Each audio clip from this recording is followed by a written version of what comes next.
Modern Tamil Nadu பார்வையாளருக்கு வணக்கம். முதல்ல ஒரு வாழ்த்தோட தொடங்குவோம். இசைப்புயல் ஏஆர் ரகுமானுடைய பிறந்த நாள் என்று. உங்களுடைய காலகட்டம் இளையராஜாவுடைய காலகட்டமாக இருக்கும். எங்களுடைய காலகட்டங்கிறது ஏன் சிரிக்கிறீங்க? சரி, ஓகே. இசைப்புயல் ஏஆர் ரகுமான் 90களில் தமிழ் திரையுலகத்திற்கு அறிமுகமாகி சின்ன சின்ன ஆசையோடு அறிமுகமாகி 30 ஆண்டுகளை கடந்த பிறகும் ஒரு மிகப்பெரிய இசை சாம்ராஜ்யத்தில் அவர் இருக்கிறார். ரகுமான் வந்த காலகட்டத்தில் பார்த்தோம்னா 2 விதமான கருத்துக்கள் வந்தது. ஒன்று என்னன்னா, புதுசாக இருக்க இப்படி ஒரு இசை, புதுசாக ஒரு சத்தம் இருக்கிறது. ஏன்னா இளையராஜாவுடைய இசைக்கு தொடர்ச்சியாக பழக்கப்பட்ட செவிகள் ரகுமானுடைய இசைங்கிறது புதுசாக இருக்கிறதே அப்படிங்கிற மாதிரியான ஒரு பக்கம் வரவேற்பு குரல்கள் இருந்தாலும், இவரும் ரொம்ப காலம்லாம் இருக்க மாட்டாங்க. இவர் இளையராஜாவுடைய நானுமே ஒரு தீவிரமான ராஜா ரசிகன் அப்படிங்கிறனால அப்போல்லாம் என்ன பேசுவாங்கன்னா ரொம்ப நாள்லாம் இருக்காதுங்க. இளையராஜா அளவுக்குலாம் அவர் நீடிச்சு இருக்க மாட்டாங்க. அதுக்கப்புறம் ஒரு சவுண்ட் இன்ஜினியர் தாங்க அவர் மியூசிஷியனே கிடையாதுங்க. அப்படியெல்லாம் கூட தீவிரமாக விவாதிக்கப்பட்டிருந்த காலகட்டங்கள்லாம் இருந்தாலும் கூட 30 ஆண்டுகளை தாண்டி அவர் நீடித்திருப்பது மட்டுமல்ல, பல சாதனைகளை அவர் நிகழ்த்தியிருக்கார் அப்படிங்கிறது மிக முக்கியமான ஒரு விஷயம். அதில் குறிப்பாக சொல்லணும்னு சொன்னால் ஆஸ்கார் விருது அப்படிங்கிறது கமலஹாசன் இன்னைக்கு வரைக்கும் கனவாகவே இருக்கக்கூடிய ஒன்று. ஆஸ்கார் விருது இந்திய சினிமாவுக்கு, அதுவும் ஒரு தமிழருக்கு கிடைக்குமா அப்படிங்கிறது யாருமே நினைத்து பார்க்கவில்லை. அது ஒரு எதிர்பாராத விதமாக ஸ்லம்டாக் மில்லியனர் படத்திற்கு அதுவும் ஒன்றில் 2 ஆஸ்கார் விருதுகளை ரஹ்மான் பெற்றார். எல்லா புகழும் இறைவனுக்கே அப்படின்னு சொல்லிட்டு தமிழை அந்த ஆஸ்கார் மேடையில் அவர் பதிவு செய்தது அப்படிங்கிறது மிகப்பெரிய ஒரு மகத்தான சாதனையாக சொல்லலாம். அப்போ யாரெல்லாம் ரஹ்மான் சினிமா உலகத்தில் நீடித்து நினைக்க மாட்டார், அவர் வெறுமனே சவுண்ட் இன்ஜினியர் அப்படின்னு சொன்னவர்கள் கூட ஒரு மிகப்பெரிய இசை தமிழர் சொல்லி பாராட்டியதை நம்ம பார்க்கிறோம். அது மட்டும் இல்லாமல் அரசியல் ரீதியாகவும் தங்களுடைய கருத்துக்களை, ரொம்ப தீவிரமான கருத்துக்களை அப்படின்னு சொல்ல முடியாட்டாலும் கூட, தன்னுடைய இன்னைக்கு சூழல ஒரு கலைஞன் அரசியல் ரீதியான கருத்துக்களை பதிவு செய்து மிக முக்கியம் அப்படிங்கிற அடிப்படைகளை இந்திய ஆதிக்கத்துக்கு எதிராகவும் ஒரு தமிழன் என்கிற அடிப்படையில் அவர் பதிவு செய்த கருத்துக்கள்ங்கிறது மிக மிக முக்கியமான ஒரு விஷயம். அந்த வகையில் அந்த பெரிய பைக்கு அப்படிதானே இப்போ சொல்லுவாங்க. இப்போ அப்படி சொல்வது தான் ட்ரெண்டு. அதை வேற அவர் சொல்லி வேற ஏன் என்னன்னா கறிக்கடை பையன் கேட்டு அது ஒரு பக்கம் வைரலானது இன்னொரு ட்ரெண்டு. இருந்தாலும் இசைத்தமிழன், ஆஸ்கார் தமிழன் ஏஆர் ரகுமான் அவர்களுக்கு நம்முடைய இனிய பிறந்தநாள் வாழ்த்துக்கள். நீங்கள் ரகுமான் பற்றி சொல்ல விரும்புறீங்கன்னா? தெரியும், நீங்கள் இளையராஜா ரசிகர் அப்படிங்கிறத சொல்ல விரும்பலாம். பெரிய லெஜெண்டு. நீங்கள் சொன்ன மாதிரி பேசுகிறதுக்கு நிறைய விஷயங்கள் இருக்குது. அதெல்லாம் தாண்டியுமே இன்னமும் ஃபீல்டில் இருக்கார். எவ்வளோ பேர் அனிருத் மாதிரி இளைஞர்கள், நிறைய புது புது ஆட்கள் இருக்காங்க, நிறைய ஹிட் பாடல்கள் கொடுக்குறாங்க. ஆனாலும் ஏஆர் ரஹ்மானுக்கு தனி இடம் இருக்குது. அவர் இன்னமும் மோஸ்ட் வாண்டட் மியூசிக் டைரக்டராக தமிழில் இருக்கார். தமிழை தாண்டி இந்திய அளவுலையும் முக்கியமான இசையமைப்பாளராக இருக்கார். ஹாலிவுட்லேயும் தொடர்ந்து பயணிச்சுக்கிட்டு இருக்காரு. அப்படி பெரிய வரலாறு கொண்ட இன்னைக்கும் முன்னணி இசையமைப்பாளராகவே தொடர்றாரு அப்படிங்கிறதும் ரொம்ப முக்கியமான விஷயம். நான் அதனால ஏஆர் ரஹ்மானுக்கு நம்முடைய வாழ்த்துக்களை தெரிவித்துக் கொண்டு சோக்குலப்பும் இது முச்சந்தி ஷோ. நான் உங்கள் சுகுணா திவாகர். நான் அலெக்ஸ் பாண்டியன்.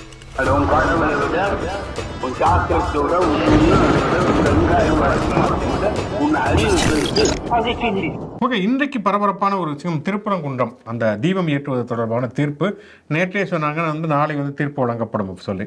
இன்னொரு பக்கம் பார்த்தோம்னா அந்த சிக்கந்தர் தர்காவில் சந்தனக்கூடு விழாவை கொண்டாடக்கூடிய இடத்துல அசைவ உணவு சாப்பிடக்கூடாது அப்படின்னு சொல்லி ஏற்கனவே ஒரு தனி நீதிபதி உத்தரவை பிறப்பித்திருக்கார்கள்.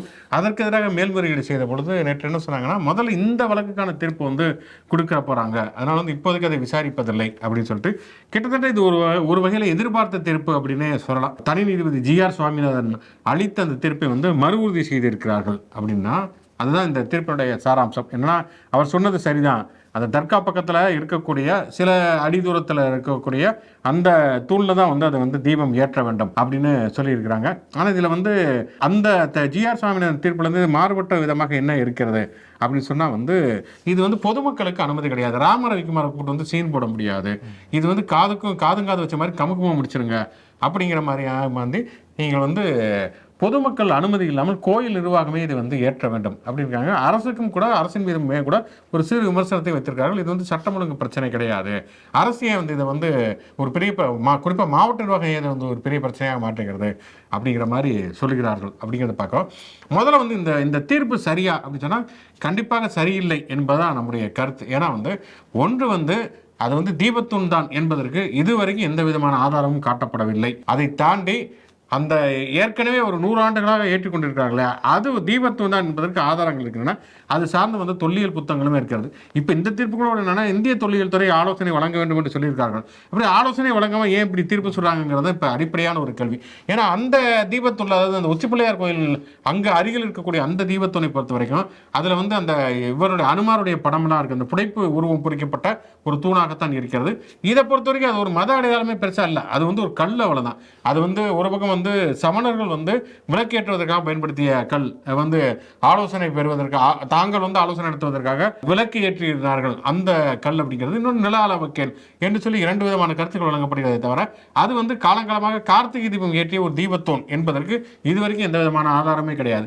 அப்படி இருக்கக்கூடிய சூழலில் எப்படி வந்து அந்த தனி நீதிபதியுடைய தீர்ப்பை வந்து மறு உறுதி செய்தார்கள் அப்படிங்கிறது மிக முக்கியமான ஒரு கேள்வி. இன்னொன்று வந்து இந்த தீர்ப்பில் வந்து உண்மையிலே ஒரு வகையில் பாசிட்டிவான ஒரு விஷயம் என்னன்னா பொதுமக்களுக்கு இப்போ அனுமதி கிடையாது அப்படின்னா ராமரவிக்கு மாதிரியான சங்கிகளுக்கு அனுமதி கிடையாதுன்னு தான் அர்த்தம். ஏன்னா இவங்க அங்கே போய் கலாட்டா பண்ணிடுவாங்கன்னு.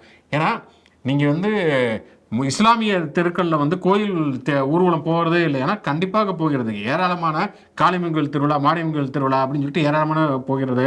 இன்னும் சொல்ல போனால் வந்து ஐயப்ப புத்தர்களுக்கெல்லாம் வந்து அங்கங்கே வந்து நீர்மோர் கொடுக்கறது, அவங்களுக்கு சாப்பாடு போடுறது, இதெல்லாம் வந்து இஸ்லாமியர்களே பண்ணுகிறார்கள். அவர்களே ஒரு மசூதியில் போய் இதை வந்து வழிபாடு செய்துவிட்டு தான் சபரிமலைக்கு ஏறுவார்கள். அப்படிங்கிறதுலாம் வந்து ஒரு இயல்பான ஒரு விஷயம். கள்ளழகர் திருவிழா வந்து கள்ளழகருடைய அந்த சித்திரை திருவிழா வந்து பல இடங்களில் வந்து இஸ்லாமியர்கள் வந்து இந்துக்களுக்கு வந்து உதவுவது, பழனி பாத யாத்திரை இதெல்லாம் பண்ணிட்டு தான் இருக்கிறாங்க. ஆனாலும் அந்த பிள்ளையார் கோயில், அந்த பிள்ளையார் சிலை ஊர்வலம், விநாயகர் சதுர்த்தி ஊர்வலம் மட்டும் ஏன் வந்து இஸ்லாமிய தெருக்கள் அனுமதிக்க மாட்டேங்கிறாங்கன்னா இவங்களுடைய நோக்கங்கிறது வந்து கடவுளை வெளிப்படுவது கிடையாது.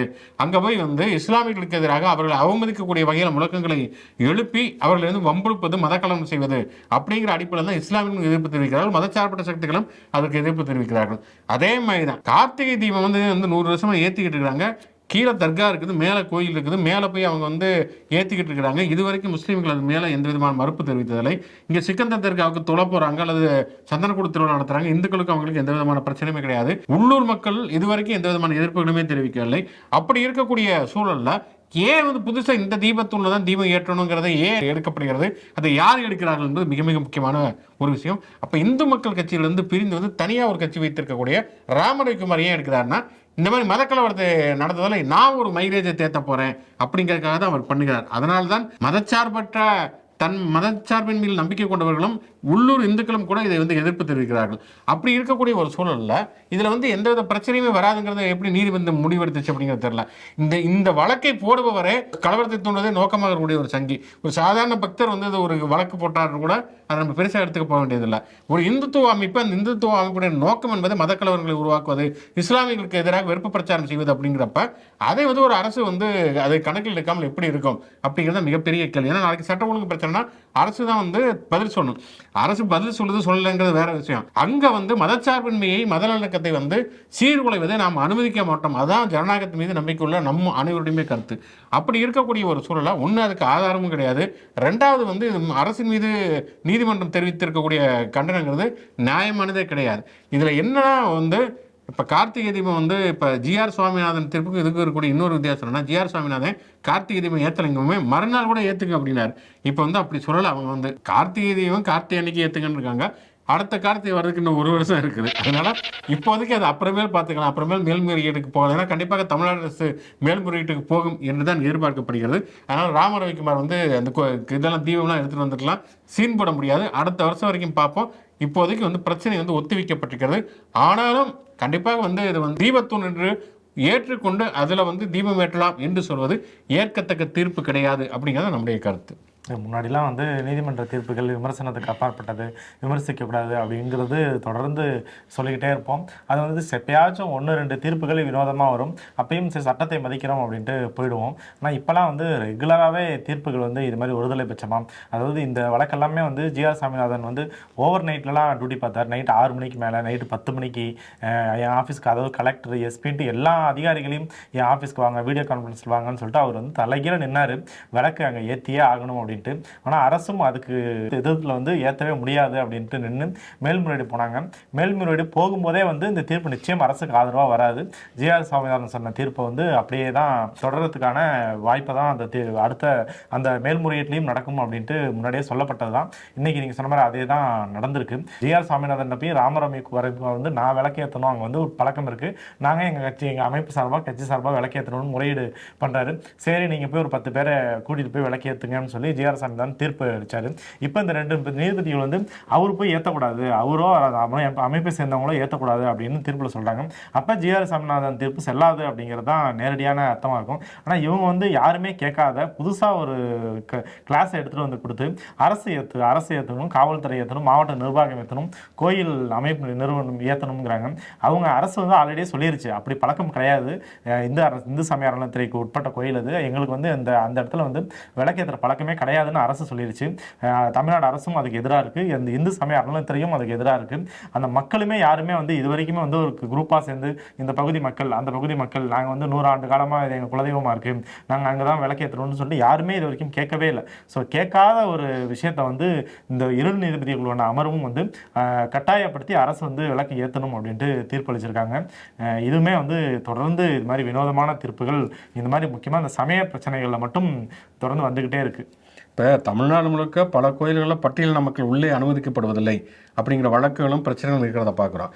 எந்த ஒரு வழக்கும் இப்படி வந்ததுக்கு இப்போ இப்படி வருது அப்படின்னு சொன்னால் நீங்கள் வந்து இதில் நீதிமன்றத்தில் கூடிய அந்த மத்திய பாதுகாப்புடைய வந்து பட்டியலின மக்களுக்கு பாதுகாப்பாக போய் கோயிலுக்குள்ளே கூட்டிகிட்டு போகணும்னு சொல்லிட்டு ஜிஆர் சாமிநாதன் இது வரைக்கும் தீர்ப்பு கொடுத்து நம்ம பார்த்ததில்லை. ஆனால் தனிப்பட்ட ராம ரவிக்குமார் அவர் ஒரு கட்சி நடத்தணுங்கிறதுக்காக மத்திய பாதுகாப்படை, அது வந்து நீதிமன்றத்துடைய பாதுகாப்புக்காக இருக்கக்கூடிய மத்திய பாதுகாப்படையை தமிழ்நாடு அரசுடைய காவல்துறைக்கு எதிராக வந்து ஏவுவது அப்படிங்கிறது எந்த வகையில் சரி அப்படிங்கிற கேள்வி தான் மிக ஆழமாக யோசிக்கப்பட வேண்டிய ஒரு கேள்வி. என்னன்னா வந்து மீண்டும் ஒரு அயோத்தியாக ஆக விடாமல் இங்கே வந்து தமிழ்நாடு அரசு இதை தடுத்திருக்கிறது. அதை வந்து எப்படியாவது ஆக்கணுங்கிற முயற்சியில் தொடர்ச்சியாக ஈடுபடுகிறார்கள். கண்டிப்பாக அதற்கு மதநலக்கத்தில் வந்து நம்பிக்கையுடைய தமிழர்கள் அதை வந்து அனுமதிக்க மாட்டார்கள் அப்படிங்கிறத நம்முடைய ஒரு உறுதியான கருத்து. ஜிஆர் சுவாமிநாதன் வந்து ஒரு தனியார் நிகழ்ச்சியில் ரீசெண்டாக கலந்துக்கிட்டு அவர் கொஞ்சம் காமெடியாக அந்த தீர்ப்பை பற்றி சொன்னார். ஒரு விளக்கு ஏற்ற முடியல என்னால் அப்படின்னு சொல்லிட்டு நிச்சயம் ஏற்றுறதுக்கான ஒரு நாள் வரும் அப்படின்ட்டும் சொல்லியிருந்தார். அப்போ அவர் வந்து நீதிமன்றத்தில் வந்து யார் என்னன்னாலும் வந்து வாதம் செய்யுங்க, என்னன்னாலும் ஆதாரம் கொடுங்க, அந்த தூண் வந்து சமணர்கள்னு சொல்லுங்கள், தொழில் துறை வந்து இது தீபத்துணி இல்லைன்னு சொல்லட்டும், பட் ஆனால் நான் வந்து முடிவு பண்ணியிருக்கேன், அங்கே வந்து விளக்கு ஏற்றணும்னு முடிவு பண்ணியிருக்கேன் அப்படிங்கிறத ஒரு பொது நிகழ்ச்சியில் வந்து ஒரு நீதிபதி வெளிப்படுத்தியிருந்தார். ஸோ அதில் அடுத்தடுத்த எத்தனை நீதிபதிகள் வந்தாலும் அதில் அவங்க உறுதியாக இருக்காங்க, நீங்கள் என்னதான் ஆதாரம் கொடுக்காம போங்க, விளக்கு ஏற்றியே ஆகணும் அப்படின்ட்டு. நேற்று பார்த்தோம் சொன்னால் வந்து தமிழ்நாடு அரசு தொடர்ச்சியாக பல்வேறு விதமான நிகழ்ச்சிகளை நடத்துகிறது. தமிழ்நாடு அரசுடைய திட்டங்களை நலத்திட்டங்களை மையப்படுத்தி அதில் பலன் பெற்ற பலனாளிகளுடைய அனுபவங்களை பகிரக்கூடிய விதத்தில் கல்வியை சேர்ந்த தமிழ்நாடு, வெல்லும் தமிழ் பெண்கள் என்று 2 நிகழ்ச்சிகள் நடத்தியிருந்தாங்க. இப்போ பார்த்தோம்னா வந்து நேற்று தமிழ்நாடு முதலமைச்சர் அவர்கள் மடிக்கணினி வழங்கக்கூடிய திட்டத்தை, அதாவது செயற்கை நுண்ணறிவுடன் கூடிய மடிக்கணினி வழங்கும் திட்டங்களை வந்து அறிமுகப்படுத்தி அது ஒரு நிகழ்ச்சியாக நடத்தியிருந்தார். அதில் பார்த்தோம்னா வந்து நடிகர்கள் வந்து விஜய் சேதுபதி, கார்த்தி, மணிகண்டன் போன்றவர்கள் ஒரு பக்கம் பேசியிருந்தாங்க. இன்னொரு பக்கம் நேரடியாக அந்த திட்டத்தால் பலனடைந்த பலனாளிகளும் தங்களுடைய அனுபவத்தை பகிர்ந்து கொண்டார்கள் அப்படிங்கிறத நம்ம பார்க்குறோம். கிட்டத்தட்ட தமிழ்நாடு முழுக்க 20 லட்சம் பேருக்கு வந்து இந்த மடிக்கணினி கொடுக்க போகிறாங்க. அதில் முதல் கட்டமாக நேற்று தொடங்கப்பட்ட விழாவில் 10 லட்சம் பேருக்கு, அதாவது ஒரே நேரத்தில் முதலமைச்சர் வந்து இங்கே ஸ்டேஜில் வந்து ஒரு 10 பேருக்கு கொடுத்து அதை தொடக்கி வச்சார். அதே நேரம் வீடியோ கான்ஃபரன்ஸ் மூலமாக தமிழ்நாடு முழுக்க இருக்க கல்லூரிகள்லேருந்து மாணவர்கள் கலந்துக்கிட்டு நேற்று ஈவினிங் ஹாஃப் டேயில் வந்து 10 லட்சம் பேருக்கு அந்த மடிக்கணினி போய் சேர்ந்துருக்கு. அதில் வந்து இதுக்கு முன்னாடி அரசினோட நலத்திட்டங்கள் கடந்த 4 ஆண்டுகளில் குறிப்பாக பள்ளிக்கல்வித்துறை, உயர்கல்வித்துறைக்கு வந்து நான் முதல்வன், தமிழ் புதல்வன், புதுமை பெண் அப்படின்ட்டு பல திட்டங்கள் வந்து தமிழ்நாடு அரசு சார்பாக செயல்படுத்தப்பட்டிருக்கு. அதில் பயனடைஞ்சவங்க வந்து அதில் வந்து தங்களோட அனுபவங்கள்லாம் பேசியிருந்தாங்க. அதில் வந்து ஒரு பொண்ணு வந்து அவங்க அப்பா வந்து பீடி சுத்தம் தொழிலாளியோட பொண்ணு. அவங்க வந்து இந்த கடந்த 4.5 ஆண்டுகளில் இந்த திட்டங்கள் மூலமாக பயனடைஞ்சு இப்போ வந்து IPS ஆஃபீஸராக ஆகிட்டாங்க. அவங்க யூனிஃபார்ம்லேயே வந்திருந்தாங்க. அப்படியே IAS அதிகாரி ஆனவங்க அப்படின்ட்டு நிறைய மாணவர்கள் வந்து தங்களோட அனுபவங்களையும் பகிர்ந்துருந்தாங்க. நீங்கள் வந்து அனுபவங்களை பயிருங்க, நலத்திட்டங்கள் நடத்துங்க, எங்களுக்கு விளக்கு ஏற்றி ஆகணும், எங்களுக்கு மதக்கலத்தை உருவாக்கி ஆகணும்னு சொல்லிட்டு சில வருத்தப்படாத வாலிபர்கள் வந்து குதிச்சுக்கிட்டு இருக்கிறாங்க. ஆனால் அவர்களுடைய நோக்கம் பலிக்காது அப்படிங்கிறது தான் தமிழ்நாட்டுடைய யதார்த்தம். தமிழக வெற்றி கழகத்தினுடைய தலைவர் விஜய் அவர் வந்து இந்த கரூர் சம்பவம் தொடர்பாக ஆஜராக வேண்டும் என்று சொல்லி CBI ஜனவரி 12ஆம் தேதி ஆஜராவதற்கு சம்மனை அனுப்பியிருக்கிறார்கள். உண்மையிலே நம்முடைய கடுமையான கண்டனங்களை தெரிவித்துக் கொள்கிறோம். ஏன்னா வீட்டில் தான் இருப்பேன், ஆஃபீஸில் தான் இருப்பேன் சொல்லக்கூடிய ஒரு நபரை CBI அலுவலகத்துக்கு வர வேண்டும் என்று சொல்லி நிர்பந்திப்பது ஒரு மிகப்பெரிய மனித உரிமை மீறல். வேணா வீட்டிலேயோ அல்லது அவர் ஆஃபீஸ்லேயே போய் வந்து விசாரிப்பதை விட்டுவிட்டு எப்படி வந்து அவர் வந்து சிபிஐ தன்னுடைய அலுவலகத்துக்கு கூப்பிடலாம்? ரொம்ப ரொம்ப தப்பான ஒரு விஷயம். இன்னொரு பக்கம் பார்த்தோம்னா வந்து நம்மளோட கடுமையான கண்டனத்தை தமிழக வெற்றிக்கழகம் நடத்தும் அப்படின்னு தான் நினைக்கிறேன். கண்டிப்பாக வந்து பாஜக அலுவலகங்கள் முன்னாலேயோ அல்லது சிபிஐ அலுவலகம் முன்னாலேயோ கடுமையான ஆர்ப்பாட்டத்தை நடத்துவார்கள் அப்படிங்கிறது நம்ம உறுதியாக எதிர்பார்க்கலாம். ஏன்னா அவ்வளோ கடுமையான கண்டனங்கள் இப்பயே தெரிவிச்சுக்கிட்டு இருக்கிறாங்க. ஜனநாயகன் படத்துக்கு வந்து சென்சார் சர்டிஃபிகேட் இன்றைக்கும் வரலை அப்படிங்கிறதுனால வந்து சீட்டி நிர்மல்குமார் கடுமையான கண்டனத்தை தெரிவிக்கின்றார். அதாவது ஜனநாயகன் படத்திற்கு வந்து சில பேர் சதி செய்து யாரோ இதை வந்து தடுப்பதற்கு தயாராக இருக்கிறார்கள். யாரை வந்து டொனால்ட் ட்ரம்பா அல்லது புட்டினா யாருன்னே தெரியலை. அப்படி கடுமையான கண்டனங்களை தெரிவித்துக் கொண்டிருக்கிறார்கள். நமக்கு என்னமோ இது வந்து அவங்க தாவேக்காவுடைய பாணியிலேயே சொல்லணும்னு சொன்னால், இப்போ இந்த இது சொன்னாங்களா இல்லையா, திருப்பரங்குன்ற சம்பவங்கிறது திமுகவும் பிஜேபியும் சேர்ந்து நடத்தக்கூடிய ட்ராமா. அதாவது ஜிஆர் சுவாமிநாதனும் ஸ்டாலினும் சேர்ந்து நடத்தக்கூடிய ட்ராமா அப்படிங்கிற மாதிரியான பல கருத்துக்கள் சொல்லியிருந்தார்கள். உண்மையிலேயே இது பிஜேபியும் தாவேக்காவும் சேர்ந்து நடத்துகிற ஒரு ட்ராமா தானாங்கிற கேள்வி எழுகிறது. ஏன்னா ஜனநாயகனுக்கான இப்போ பராசக்தின்னு ஒரு படம் இருக்குது. அந்த படம் நல்லா இருக்குமா நல்லாங்கிறது பார்த்தா தெரியும். ஆனால் அந்த படம் வந்து ஒரு அரசியல் பிரச்சனையை மையப்படுத்தி தான் அந்த படம் வந்து எடுக்கப்படுகிறது அப்படிங்கிறது எல்லாருக்குமே தெரிஞ்ச ஒரு விஷயம். அப்போ வந்து அந்த படத்துக்கு வந்து பல வெட்டுகள் பல ஆட்சேபனையம் தெரிவிக்கிறாங்கிறப்ப அவங்க வந்து ட்ரிபியூனலுக்கு வந்து ரிவ்யூக்கு போகிறாங்க. அப்போ சில காட்சிகள்லாம் வந்து நீக்க சொல்லி அதெல்லாம் சொல்லி அவங்களுக்கு யூஏ சர்டிஃபிகேட் இப்போ கொடுத்துருக்குறாங்க. அப்படிங்கிறப்ப இந்த படம் ஒரு அரசியல் படங்கிறப்ப வந்து இந்த படத்துக்கு ஒரு பிரச்சனை வருங்கிறது நமக்கு தெரியும். ஜனநாயகன் படம் வந்து ஏற்கனவே வந்த படம், அது புது படம் கிடையாது. பகவத் கேசரின்னு அது வந்துருச்சு. அந்த பகவத் கேசரியை வந்து பாதாம் கேசரியாக கிண்டி கொண்டு வந்திருக்காங்க. அதில் அரசியல் ரீதியாக எந்த பிரச்சனையும் வர்றதுக்கான வாய்ப்புகளே கிடையாது. அப்படி இருக்கிறப்ப அந்த படத்துக்கு ஏன் சர்டிஃபிகேட் கொடுக்காம நிப்பாட்டி வச்சிருக்கிறாங்க அப்படின்னா, விஜய் என்பவர் பாஜகவுக்கு எதிரான ஒருவர், அவர் கொள்கை எதிரி பாஜகன்னு அவர் சொல்லிட்டு இருக்கார், வாயில சொல்லிட்டு இருக்காரு தவிர இது வரைக்கும் அவர் கொள்கை ரீதியாக எதுவும் எதிர்க்கல. அப்போ விஜயை பாஜகவுக்கு எதிரானவர்ங்கிற ஒரு தோற்றத்தை பாஜகவே உருவாக்குவது, அதனுடைய அடிப்படையாகத்தான் இதுவரைக்கும் அந்த எந்த அரசியலும் இல்லாத எந்த பிரச்சனையும் இல்லாத ஒரு வழக்கமான ஒரு கமர்ஷியல் மசாலா படத்திற்கு சென்சார் சர்டிஃபிகேட் தராமல் இருப்பதோட நோக்கமே இவர் வந்து சிறுபான்மையுடைய வாக்களை வாங்க வேணும், பாஜகவுக்கு எதிரானவர் என்று ப்ரொஜெக்ட் பண்ணுவதற்கு விஜய் இதுவரைக்கும் அவர் எதுவும் பண்ண போறதில்லை அப்படிங்கிறது நம்மளே பண்ணிடுவோம், தம்பிக்கு எதுவாக இருந்தாலும் அட்லீஸ்ட் இல்லை அண்ணனுக்கு நம்ம செஞ்சாதானே உண்டு அப்படிங்கிற மாதிரி பாஜகவை செய்வதற்கான ஒரு ஏற்பாடாகத்தான் தெரிகிறது. சிபிஐ விசாரணை வந்து விஜய் அரெஸ்ட்லாம் பண்ண மாட்டாங்க, கூப்பிட்டு வச்சு விசாரிக்க போகிறாங்க. இது வந்து வழக்கமாக எல்லாத்துக்கும் புஷி ஆனது ஆதரவு எல்லாத்தையும் கூப்பிட்டு பொறிகளில் வைக்கிறவங்க எல்லாத்தையும் கூப்பிட்டு வந்து விசாரிப்பாங்க. அந்த மாதிரியான ஒரு விசாரணை தான். இப்போ பாருங்க, இதை வச்சு வந்து நம்ம பேசி முடிச்சு இதுக்கப்புறமேல் பார்த்தோம்னா வந்து பயங்கரமாக வந்து ஏதோ விஜய்க்கு வந்து ஒரு எமர்ஜென்சி மிசால் வந்து கைது செய்யப்படுகிறார், உப்பு சத்தியாகிரக போராட்டங்கிற மாதிரி ரேஞ்சுக்கு வந்து பல பில்டப்புகளை வந்து தாவேக்கு அணில் குஞ்சுகள் வந்து போடுவாங்க அப்படின்னு தான் நம்ம எதிர்பார்க்கிறோம். கரூர் சம்பவம் ஜனநாயகன் படம் அப்படின்னு பேசும்போது வந்து நக்கீரன் கோபால் வந்து சொல்லியிருந்தாரு, கரூர் சம்பவம் வந்து பரவலாக பேசப்பட்ட விஷயம் தான். அவர் வந்து உறுதியாக சொன்னார், கரூரில் நடந்த அந்த கூட்டம் வந்து ஜனநாயகன் படத்துக்காக ஒரு போர்ஷனுக்காக ஷூட் பண்ணாங்க, அங்கே வந்து ஏகப்பட்ட ட்ரோன் கேமரா அவரோட வாகனத்திலே நிறைய கேமராலாம் வச்சு ஷூட் பண்ணாங்கன்னு சொன்னார். அதுக்கப்புறமேலு இந்த சம்பவம் 41 பேர் இறந்த பிறகு அதை பயன்படுத்த முடியாத சூழல், அதுக்கப்புறமேலு பயன்படுத்தினாங்கன்னா மாட்டிப்பாங்க, அதனால் அந்த போர்ஷனை சிஜியில் பண்ணிக்கிட்டு இருக்காங்க அப்படின்னு சொன்னார். இப்போ வந்து படம் வரதுக்கு முன்னாடியே அந்த ட்ரெய்லர்லேயே அந்த மாதிரியான காட்சிகள், அதே மாதிரி ஒரு பஸ்ஸு கொடி பிடிச்சிட்டு சுற்றி ஆட்கள் நிற்கிறது, இவர் மேலே நின்று இவர் அதே மாதிரி மேனரிசம், அதாவது அரசியல் மேடைகளில் கையை காட்டுறது காலை தூக்குறதெல்லாம் பண்ணி என்னெல்லாம் பண்ணுவாரோ அதெல்லாம் அந்த ட்ரெய்லரில் இருக்கிற சும்மா ஒரு சில செகண்ட்ஸ் கிளிப்பு அதுலேயே அது இருந்துச்சு. ஸோ அதனால் அதுவும் வந்து உண்மையாக முன்னாடிலாம் சிபிஐ போய் ஆஃபீஸ்லேயே போய் அந்த கேமராவெல்லாம் கலெக்ட் பண்ணாங்க அப்படின்லாம் தகவல்கள் வந்துச்சு. ஸோ அதுவும் உண்மையா அப்படிங்கிறதும் விசாரணையில் தெரியணும். வெனிசுலாவுடைய அதிபர் நிக்கோலஸ் மதுரா அப்போ வந்து அமெரிக்காவுடைய நீதிமன்றத்தில் வந்து ஆஜராக்கப்பட்டிருக்கிறார். அவர்களுடைய மனைவியுமே வந்து ஆஜர் செய்யப்பட்டிருக்கிறார்கள். பேப்பர் பிரச்சனை 92 வயசு நீதிபதி. அப்போ அங்கெல்லாம் நீதிபதிலாம் ரிட்டையர்ட் ஆக மாட்டாங்க போல. வந்து 92 வயசு நீதிபதி என்னத்தை விசாரிப்பார், அது வேறு என்ன படிப்பார் அப்படிங்கிறது தெரியவில்லை.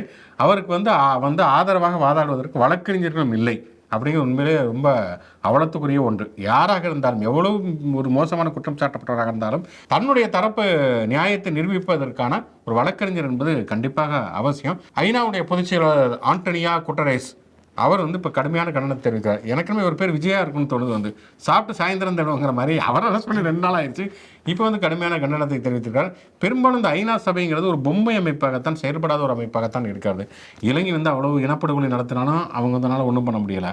அதே மாதிரி வந்து எந்த நாடு மேலே வேணாலும் அத்துமீறல் நிகழ்த்தலாம். இப்போ என்னென்னா அடுத்த கட்டத்துக்கு போயிருக்கார். வந்து இவர் கிரீன்லாந்தை நான் எடுத்துக்கிறேன், காவேரி நீ வச்சுக்கங்கிற மாதிரி கிரீன்லாந்து நான் எடுத்துக்கிறேன்னு சொல்லிட்டு டென்மார்க்கில் இருக்குது. அது இருந்தாலும் வந்து நம்ம பாதுகாப்பு இதாங்க கரெக்டாக இருக்கும் அப்படிங்கிற டொனால்ட் ட்ரம்ப் டென்மார்க்குடைய அதிபர் வந்து அதற்கு கடுமையான கண்டனம் தெரிவிச்சிருக்காரு.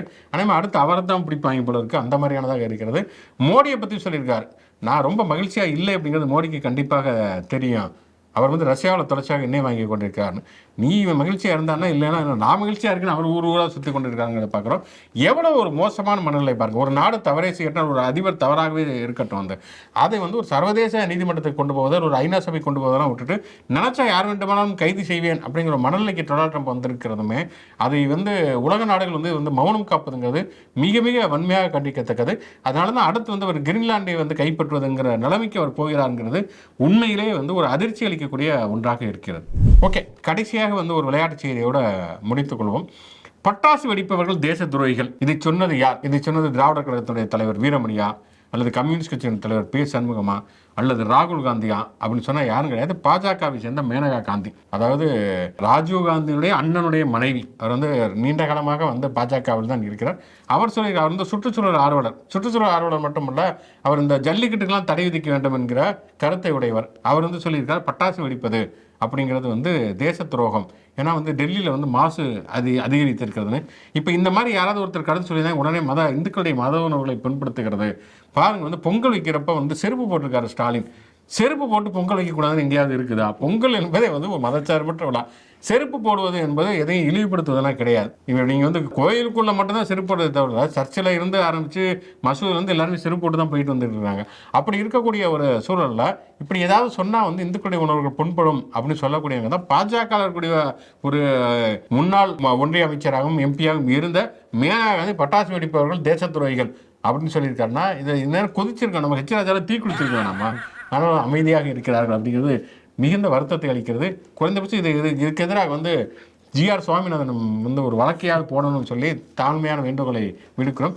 தொடர்ந்து இது போன்ற பல்வேறு விதமான செய்திகளை விவாதிப்பதற்கும் உரையாடுவதற்கும் மாடர்ன் தமிழ்நாடு யூடியூப் சேனலோட தொடர்புகள். முச்சின் லைக் பண்ணுங்கள், கமெண்ட் பண்ணுங்கள். மாடர்ன் தமிழ்நாடு சேனலுக்கு சப்ஸ்கிரைப் பண்ணுங்கள். யூடியூப் மாதிரியே மற்ற சமூக இணையதளங்களையும் நமக்கான பேஜஸ் இருக்குது, அங்கேயும் லைக் பண்ணி ஷேர் பண்ணி உங்களோட ஆதரவை தொடர்ந்து கொடுங்க. மீண்டும் ஒரு நிகழ்ச்சி சந்திப்போம்.